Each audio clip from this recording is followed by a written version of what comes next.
Phone যেটা ভুল করে মানুষ, ফোন পুরনো হয়ে গেলেও বিক্রি করে দিই।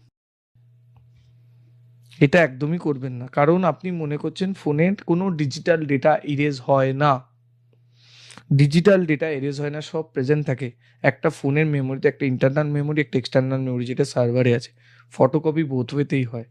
তো আপনি যদি ফোনটা বিক্রি করে মনে করেন যে আপনি সেফ, এরকম প্রচুর রিকভারি টুলস আছে যদি কোনো মানুষ মনে করে, এবং এগুলো সব এই ধরনের কাজেই ইউজ হয়।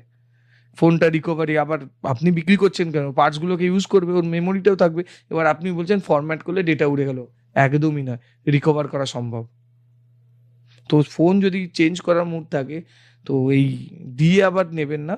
যেটা খারাপ হয়ে গেছে সেটা কিন্তু কারোর হাতে তুলে দেবেন না। এটা হচ্ছে ভেরি ইম্পর্টেন্ট। মানুষ এটা প্রচুর ভুল করছে এখন, কারণ ডিজিটাল ডেটা কোনো দিন উড়ে যেতে পারে না। এখন ফরম্যাট করার অনেক অপশনস হয়েছে। ডিব্যান্স বলে একটা টুল আছে, ডিব্যান। তো সেটা দিয়ে